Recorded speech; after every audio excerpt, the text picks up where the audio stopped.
신약성경 마태복음 4장 12절부터 17절까지를 이제 공독합니다. 하나님의 말씀을 경청하십시오. 예수께서 요한이 잡혔다고 하는 말을 들으시고 갈릴리로 돌아가셨다. 그리고 그는 나사렛을 떠나 스불론과 납달리 지역 바닷가에 있는 가버나움으로 가서 사셨다. 이것은 예언자 이사야를 시켜서 하신 말씀을 이루시려는 것이었다. 스불론과 납달리 땅 요단강 건너편 바다로 가는 길목 이방 사람들의 갈릴리, 어둠에 앉아있는 백성이 큰 빛을 보았고 그늘진 죽음의 땅에 앉은 사람들에게 빛이 빛이었다. 그때부터 예수께서는 회개하여라, 하늘나라가 가까이 왔다 하고 선포하기 시작하셨다. 아멘. 이것은 하나님의 말씀입니다. 교회 여러분, 설 연휴는 잘들 보내셨나요? 아마 이번 연휴에 고향에 다녀오신 분들이 많을 것입니다. 이제는 워낙 교통이 발달해서 이동이 자유롭고 또 이사가 잦다 보니까 한 곳에 오래 정착하여 사는 일이 드물어졌습니다. 그러다 보니까 고향이 주는 뭉클한 느낌도 옛날 같지는 않습니다. 그러나 그럼에도 불구하고 여전히 우리에게는 고향이 있고 또 그 고향이라는 장소가 그동안 우리가 살면서 지나쳐온 다른 공간들과는 다른 특별한 의미를 갖는 것이 사실입니다. 고향은 내가 태어나서 많은 시간을 보낸, 특히 어린 시절을 보낸 장소이고요. 그래서 나의 인격의 가장 기초적이고 중요한 부분들이 형성된 장소입니다. 그래서 고향은 나의 정체성을 구성하는 매우 중요한 요소 가운데 하나가 되기 바랍니다. 예수님에게도 고향이 있었습니다. 어딜까요? 네, 물론 하늘나라가 예수님의 고향이죠. 네, 그러나 이 땅에도 예수님의 고향이 있습니다. 사람으로 태어나 자라나셨기 때문입니다.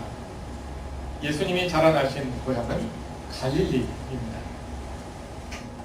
갈릴리는 예수님이 어린 시절을 보내신 곳이고 또한 그분의 공생의 사역의 중심이 되었던 곳이기도 하고 예수님은 생애의 거의 대부분을 갈릴리에서 보내신 것입니다. 그러므로 갈릴리는 예수님의 고향이자 삶의 주 무대이기도 했고 그래서 예수님은 갈릴리 사람이었습니다.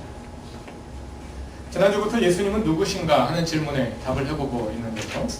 지난 주일에는 마태복음 4장에 나오는 예수님의 광야 시험 기사를 살펴보았고요. 오늘부터 시작되는 사순절 기간 동안 계속해서 마태복음을 읽으면서 예수님이 누구신가 하는 질문을 이어보고자 합니다. 오늘은 예수님의 고향이자 사역지였던 갈릴리라는 장소를 중심으로 예수님이 어떤 분이신지 살펴보고자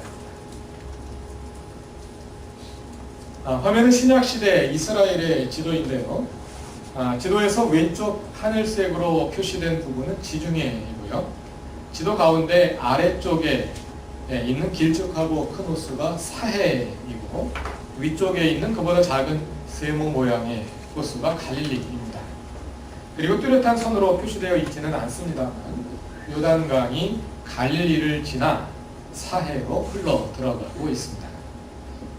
이스라엘은 남쪽으로부터 시작해서 유대, 사마리아, 갈릴리, 글씨가 보이시나요? 남쪽으로부터 시작해서 유대, 사마리아, 갈릴리의 세 지역으로 구성되어 있는데요. 사해의 서쪽, 지도상에서는 사해의 왼쪽 지역이 유대이고 그 위쪽이 사마리아, 그리고 더 북쪽에 갈릴리 호수 서쪽 지역이 갈릴리입니다. 지도상에 빨간 선으로 구분된 것은 예수님 당시 로마 제국이 그어놓은 행정구역입니다. 로마는 유대와 사마리아를 한 지방으로 묶어서 예수님의 공생의 당시에는 총독 빌라도가 관할하고 있었고요. 갈릴리 지방은 분봉왕 헤롯 안티파스의 관할하에 있었습니다. 헤롯 안티파스는 세례 요한을 죽인 왕입니다. 마태복음 2장 22절과 23절을 보면 예수의 부모가 헤롯의 박해를 피해 여기 나오는 헤롯은 분봉왕 헤롯 안티파스의 아버지인데요. 헤롯의 박해를 피해 아기 예수와 함께 이집트로 피난했다가 돌아온 뒤에 갈릴리 지방의 나사렛 마을에 정착했다고 말합니다. 나사렛은 갈릴리의 남서쪽에 귀퉁이에 다스리신 분이시죠. 그 후 공생애가 시작되기까지 예수님은 그의 유년 시절과 청년 시절을 갈릴리 나사렛에서 보내신 것으로 보입니다. 그래서 사람들은 예수를 가리켜 나사렛 사람, 나사렛 예수라고 불렀습니다. 복음서와 사도행전에 나사렛 사람 예수라는 표현이 종종 등장하는데요. 사람들이 일반적으로 예수를 그렇게 부를 뿐만 아니라 심지어는 귀신들도 그를 나사렛 예수라 불렀고, 부활의 새벽 무덤에 나타난 천사들도 그를 나사렛 예수라고 불렀습니다. 그리고 요한복음 19장 19절에 의하면 십자가 위에 붙은 죄패에 나사렛 예수 유대인의 왕이라고 쓰여 있었답니다. 그런데 마태복음에 의하면 나사렛 외에도 예수님과 밀접하게 관련된 장소가 하나 더 있습니다. 그것은 가버나움입니다. 가버나움은 갈릴리 호수 북쪽에 빨간 점으로 표시된 바로 그 마을입니다. 공생애 전 갈릴리 나사렛에 사셨던 예수님은 요한에게 세례를 받고 광야에서 사탄에게 시험을 받기 위해 잠시 그곳을 떠났다가 갈릴리로 돌아가시는데요. 오늘 본문인 마태복음 4장 13절에 의하면 갈릴리로 돌아오신 예수는 그동안 사셨던 나사렛을 떠나 같은 갈릴리 지방에 있는 가버나움으로 이사를 하십니다. 그러니까 나사렛과 가버나움은 같은 갈릴리 지방에 속하는 두 마을입니다. 본문 13절을 보면 가버나움이 바닷가에 있었다고 하죠. 여기 나오는 그 바다는 지중해가 아니라 갈릴리 바다입니다. 지금은 우리가 호수라고 부릅니다만 그때는 큰 호수를 바다라고 불렀습니다. 갈릴리 바다이죠. 그 갈릴리 바닷가 북서쪽 귀퉁이에 가버나움이 있는 것을 볼 수 있습니다. 그 후 예수님은 예루살렘에 올라가 순환과 죽임을 당하시기까지 공생애의 거의 전 기간을 갈릴리에 머물며 그 주변 지역을 오가면서 활동하십니다. 오늘 본문이 마태복음 4장을 보면 계속해서 갈릴리라는 지명이 등장하는 것을 볼 수 있습니다. 지도만 보지 마시고 성경책을 같이 보시면 좋은데요. 마태복음 4장 12절을 보면 예수께서 요한이 잡혔다고 하는 말을 들으시고 갈릴리로 돌아가셨다고 말합니다. 그 다음 단락을 시작하는 18절을 보면 예수께서 갈릴리 바닷가에서 제자들을 부르셨다 하고요. 또 이어지는 다음 단락을 시작하는 23절은 예수께서 온 갈릴리를 두루 다니시면서 활동하셨다고 말합니다. 그 결과 25절을 보면 갈릴리와 갈릴리 호수 건너편 데가볼리와 예루살렘과 유대와 요단강 건너편으로부터 많은 무리가 예수를 따랐습니다. 지도에 보면 데가볼리와 예루살렘과 유대를 표시하신 것을 보여주십니다. 그러니까 예수를 만나기 위해 갈릴리 주변 지역으로부터 수많은 사람들이 갈릴리로 모여든 것입니다. 이처럼 마태복음 4장은 예수님의 공생애 사역이 갈릴리에서 이루어졌음을 반복하며 강조하고 있습니다. 갈릴리는 이처럼 예수님이 유년 시절과 공생애 사역 기간, 그러니까 예수님의 지상생의 대부분을 보내신 장소입니다. 그런데 그뿐만 아니라 예수님께서 십자가에 돌아가셨다가 부활하신 후 다시 갈릴리로 돌아가십니다. 마태복음 21장 31절과 32절을 보면 최후의 만찬 자리에서 예수님은 제자들이 자신을 버릴 것을 예고하시면서 그가 부활하신 후에 다시 갈릴리로 가실 것이다 이렇게 말씀하십니다. 그리고 28장 6절과 7절을 보면 부활의 새벽에 예수의 무덤에 나타난 천사들이 말하기를 예수님이 부활하셔서 갈릴리로 갈 것이니 제자들도 갈릴리에 가서 예수님을 만나라 이렇게 말합니다. 그래서 28장 16절을 보면 제자들은 그 말씀을 따라 갈릴리로 가서 부활하신 예수를 만나게 됩니다. 이처럼 갈릴리는 예수님의 사역과 관련하여 매우 중요한 생애 대부분을 그곳에서 보내셨고 부활하신 후에도 또 다시 갈릴리로 찾아갑니다. 예수님과 혼연일체가 되어서 예수님은 갈릴리 사람이었고 또 갈릴리는 예수님의 땅이라고 부를 수 있는 그런 땅이 바로 갈릴리입니다.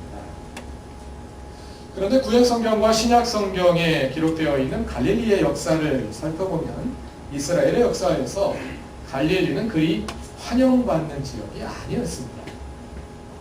먼저 요한복음 1장 46절을 보시면요. 그 당시 사람들이 나사렛에, 갈릴리 나사렛에 대해 어떤 인식을 가지고 있었는지를 짐작할 수가 있는데요.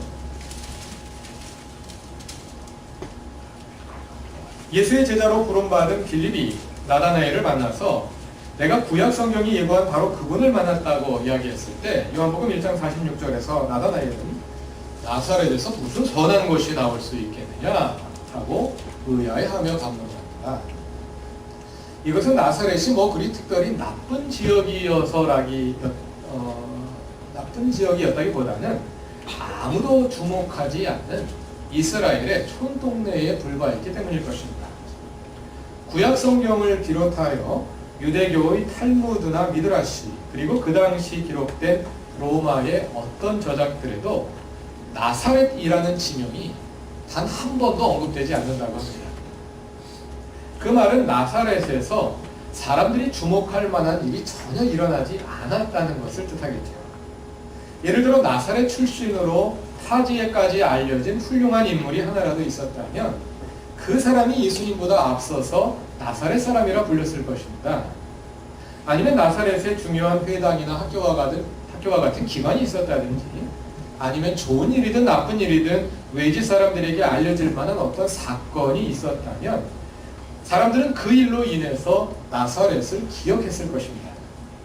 그러나 나사렛에서는 사람들이 기억할 만한 어떤 사건도 일어나지 않았고 타지에까지 알려질 만한 유명한 인물이 전혀 나지 않았습니다. 그래서 아무도 나사렛이라는 지명에 눈길을 기울이지 않았던 것입니다. 예수님은 그런 이름 없는 촌동네 사람이었습니다. 예수님은 나이 30이 되시기까지 그런 촌동네에서 촌사람으로 사셨습니다.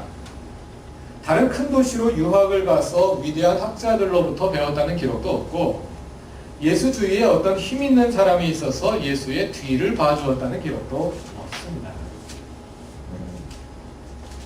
또 오늘 본문인 마태복음 4장은 갈릴리 지방에 대한 구약 성경의 정보를 인용하고 있는데요. 우리가 요한복음에서 짐작할 수 있는 그러한 상황을 또 마태복음 4장에 나오는 정보를 토대로 살펴보면 우리가 더 그럴 수밖에 없었겠구나 하고 확정하게 됩니다. 구약시대에 갈릴리는 스불론 지파와 납달리 지파의 영토였는데요. 이스라엘 12지파에게 할당된 영토들이 다 있었지요. 그 가운데 갈릴리는 스불론 지파와 납달리 지파의 영토였습니다. 그리고 이스라엘이 남왕국 유다와 북왕국 이스라엘로 분열된 후에는 이 갈릴리는 사마리아와 함께 북왕국의 영토였습니다. 그 북왕국 가운데서도 사마리아가 수도가 위치해 있었던 그나마 북왕국의 중심지였고 갈릴리는 북왕국에서도 변두리 지역이었습니다. 그러다가 북왕국은 기원전 721년에 신아시리아 제국에 의해 멸망하는데요. 열왕기하 15장 29절에 의하면 그 멸망이 진행되고 있던 당시인 기원전 732년에 신아시리아가 스불론과 납달리 지역 사람들을 자기 나라로 끌고 갑니다. 그리고 갈릴리 지역에 수많은 이방인들을 이주시켜서 의도적인 혼혈 정책을 하게 됩니다. 그것은 사마리아도 마찬가지였습니다. 그래서 그 이후로 북왕국이 있었던 사마리아 지역과 갈릴리 지역은 혼혈 사람들이 산다 해서 유대인들로부터 천대를 받는 지역이 되었던 것입니다. 그러므로 이스라엘 역사에서 사마리아와 함께 갈릴리 지역은 어둠이 덮인 지역이 되어버렸고 그 후 갈릴리는 오늘 마태복음 4장에 나오는 것처럼 이방인의 갈릴리라는 불명예스러운 이름을 갖게 되고 유대 사람들부터 천대를 받게 되었습니다. 그런데 이스라엘의 여러 지역들 가운데 갈릴리가 이렇게 천대를 받기 시작한 것은 그때가 처음이 아니었습니다. 그보다 더 거슬러 올라갈 수가 있습니다. 이스라엘이 남왕국과 북왕국으로 분열되기 전 통일왕국 솔로몬 시대에도 이미 그것을 엿볼 수 있게 하는 정보가 있습니다. 여러분이 잘 아시는 것처럼 솔로몬은 7년 동안 성전을 건축하고 이어서 13년 동안 그의 왕궁을 건축했는데요. 이스라엘 땅에는 건축자재로 쓸만한 크고 튼튼한 나무가 없습니다. 그래서 솔로몬은 20년간 건축을 하기 위해 건축자재의 대부분을 북쪽에 있는 두로에서 수입했습니다. 지도에 보시면 갈릴리 북쪽 해안 지역의 두로라는 나라가 있죠. 열왕기상 9장 10절 이하를 보면 모든 건축 공사를 마친 후에 솔로몬이 두로에서 수입한 백향목과 잣나무와 금에 대한 대금을 지불하는 내용이 기록되어 있는데요. 솔로몬은 그 건축 자재에 대한 대가로 갈릴리 땅의 성읍 20개를 떼어서 두로왕 시돈에게 줍니다. 자기 땅을 떼어서 건축 자재 값으로 준 겁니다. 갈릴리 땅과 도시와 백성들을 건축 자재 대금으로 이웃 나라에 넘겨주시죠. 그런데 그나마 그 지역 성읍들이 그리 변변치 못했던 것 같습니다. 그래서 12절과 13절을 보면 두로왕 히람이 아니 겨우 이런 쓸모없는 땅을 나에게 넘긴 것이냐고 불평하는 모습을 볼 수 있습니다. 그것이 갈릴리라는 지역이었습니다. 그것이 이스라엘 역사에서 차지하는 갈릴리의 위치였습니다. 그러니까 갈릴리가 이방의 땅이라 불리는 것이 결코 이상한 일이 아니었죠. 그런데 하나님은 예수라는 한 인간이 되어 이 땅에 오시되 그것도 갈릴리라는 천대받는 지역 출신으로 오셔서 그 땅을 중심으로 하나님 나라의 복음을 선포하셨던 것입니다. 하나님이 인간을 구원하기 위해 낮아지시되 그 낮아지심을 얼마나 철저하게 이루셨는지를 볼 수 있게 하는 대목입니다. 예수님은 하나님의 백성 이스라엘의 한 아기로 태어나시되 지체 높은 귀족의 가정이 아니라 가난한 목수의 아들로 태어나셨고 짐승의 구유에 누이셨고 어린 시절에도 수도 예루살렘이나 번영한 큰 도시에서 좋은 교육을 받으며 자라나신 것이 아니라 천대받는 땅 갈릴리의 한 촌동네에서 자라나시고 활동하시며 갈릴리의 촌사람이 되신 것입니다. 하나님이 사람이 되시되 그 가운데서도 갈릴리 사람이 되시는 것입니다. 다시 오늘 본문으로 돌아가 보겠습니다. 마태복음 4장 12절은 세례받기 위해 잠시 갈릴리를 떠나셨던 예수님이 갈릴리로 돌아오셨다고 말하는데요. 이 본문은 저와 개인적으로도 관계가 깊습니다. 왜냐하면 이 본문에서 저의 석사학위 논문이 나왔기 때문입니다. 그루터기 교회가 창립되었던 1996년인데요. 저는 그때 안산제일교회 청년부를 맡아서 매주 집회에서 마태복음으로 연속 설교를 하고 있었습니다. 그런데 매주 마태복음 본문을 읽어나가던 가운데 4장 12절에서 이상한 점을 한 가지 알게 됐습니다. 새번역 성경으로 읽으면 이상한 점이 발견되지 않습니다. 그런데 개역 성경으로 읽으면 예수께서 세례자 요한이 체포되었다는 소식을 들으시고 갈릴리로 물러가셨다 이렇게 기록되어 있습니다. 갈릴리로 물러가셨다. 물러갔다는 말은 후퇴했다는 뜻이죠. 그렇다면 의미상 예수님이 갈릴리로 피해 가셨다는 뜻이 됩니다. 그런데 세례 요한을 체포한 사람이 누구냐 하면 그 당시 갈릴리의 분봉왕이었던 헤롯 안티파스입니다. 그러니까 요한이 체포된 지역도 갈릴리였을 것입니다. 그렇다면 예수님은 지금 후퇴해 가시는 것이 아니라 요한이 잡힌 그 지역으로 접근해 가시는 거거든요. 그런데 왜 마태복음 4장 12절은 예수님이 갈릴리로 물러가셨다고 말할까? 이것이 저의 출발이었습니다. 그래서 물러가다로 번역된 헬라어 동사 아나코레오라는 동사에 주목하게 되었는데요. 이 아나코레오는 신약 성경에 14번 사용되었는데 재밌게도 그중 10번이 마태복음에 집중되어 있습니다. 그러니까 이 동사는 마태복음의 특수한 의도를 담고 있는 매우 마태적인 어휘라 할 수 있겠죠. 뭘 가지고 논문을 써야 하나 고민하고 있던 저 같은 신약성서 학도에게 이런 단어가 발견되었다는 것은 이거는 환호성을 지를 만한 일입니다. 그 10번의 용례들을 자세히 관찰해 본 결과 저는 거기서 한 가지 공통점을 발견하게 되었는데요. 그것은 이 아나코레오라는 동사가 사용될 때마다 어떤 움직임이 일어나느냐 하면 예루살렘 또는 예루살렘을 대변하는 사람들이나 예루살렘과 관련된 장소로부터 멀어지는 행동을 기술할 때 이 동사를 사용하더라는 겁니다. 그러니까 이 동사에는 항상 예루살렘이 암시가 되어 있어요. 그래서 물러난다는 말은 예루살렘으로부터 물러난다는 뜻으로 쓰여지고 있다는 것이죠. 말하자면 마태가 이 동사를 사용할 때는 항상 예루살렘을 염두에 두고 예루살렘으로부터 멀어지는 움직임을 가리켜 물러난다고 표현하는 것입니다. 그러니까 예수께서 요한이 잡혔다는 소식을 들으시고 갈릴리로 물러나셨다는 4장 12절의 서술도 같은 방식으로 읽어야 하는 것입니다.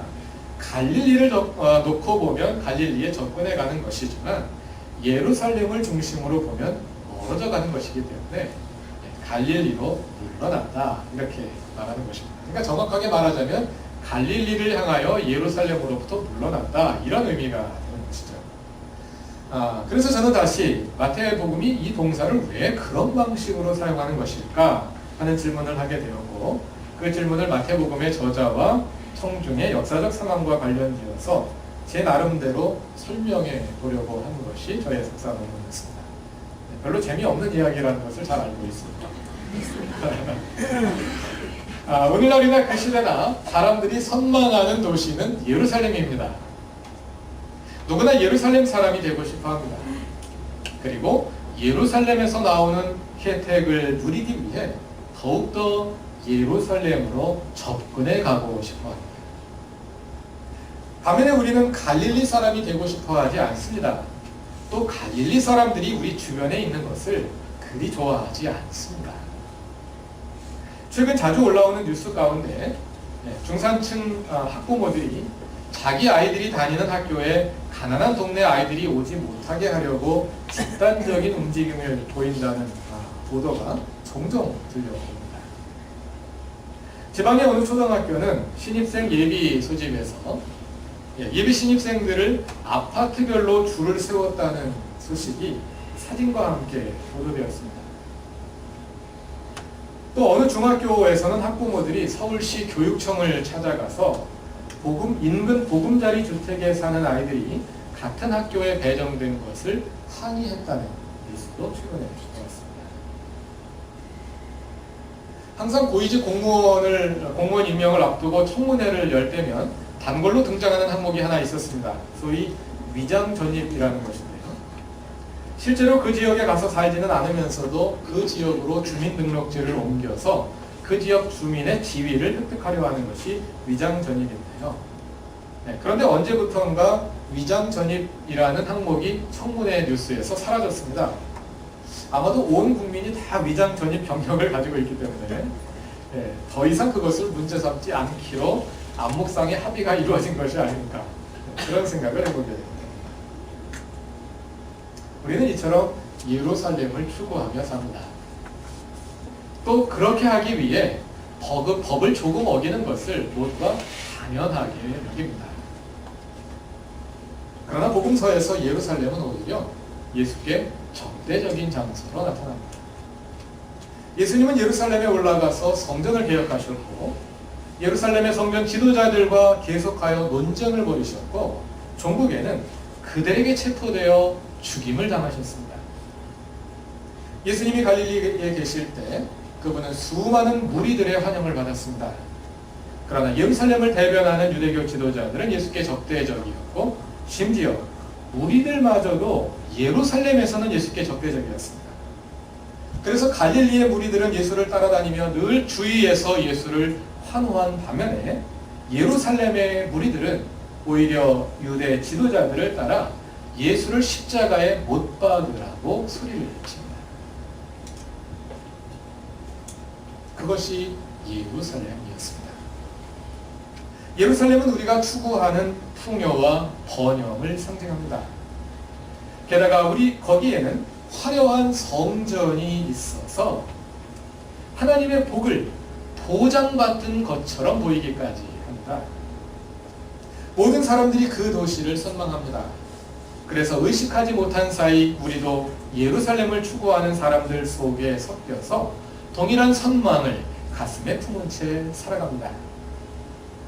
그러나 예루살렘과 그 성전의 실상은 하나님으로 위장한 맘모니즘의 종교, 파라오의 종교일 뿐이었습니다. 그래서 예수님은 그 예루살렘으로부터 물러나셨습니다. 그리고 갈릴리로 가셨습니다. 예수님을 만나기 원하십니까? 이 사순절에 우리도 함께 갈릴리로 갑시다. 예루살렘을 향해 있던 우리의 눈을 돌려 갈릴리를 바라봅시다. 그리고 그 갈릴리를 우리의 마음에 둡시다. 갈릴리가 오늘 우리에게 무엇을 의미하는지는 아마 사람에 따라 다를 것입니다. 그래서 내가 추구하는 예루살렘이 무엇이며 내가 지향해야 할 갈릴리가 무엇인지에 대해서 우리 각자의 더 깊은 고민이 필요할 것입니다. 그렇더니 교회의 교우 여러분, 예루살렘과 같은 이 풍요의 도시에 살아가면서 갈릴리로 물러나셨던 예수님의 그 믿음을 본받을 수 있기를 바랍니다. 그래서 우리도 갈릴리로 가서 갈릴리 사람 예수를 만날 수 있기 바랍니다. 갈릴리 사람이 되어 고난의 땅에 오시고 우리의 고통을 함께 당하신 예수님의 은혜가 이 사순절 주님의 십자가를 묵상하며 그 길을 따르는 교우들의 그 걸음에 함께 있기를 바랍니다. 다 같이 기도드리겠습니다. 갈릴리 사람으로 이 땅에 오신 예수님, 우리도 예수님의 그 길에 함께 있기 원합니다. 예루살렘의 풍요와 번영을 따라 살아가는 가운데 정작 예수님의 길로부터는 멀어져 가고 있는 이 시대의 풍조를 벗어나 우리의 눈을 갈릴리로 향하고 우리의 마음을 그곳에 두기 원합니다. 우리 각자가 추구하는 예루살렘의 실상을 보게 하시고 또 우리가 지향해야 할 갈릴리가 무엇인지도 알게 하셔서 주님의 길을 따르는 이 사순절이 되게 하옵소서. 예수님의 이름으로 기도드립니다. 아멘.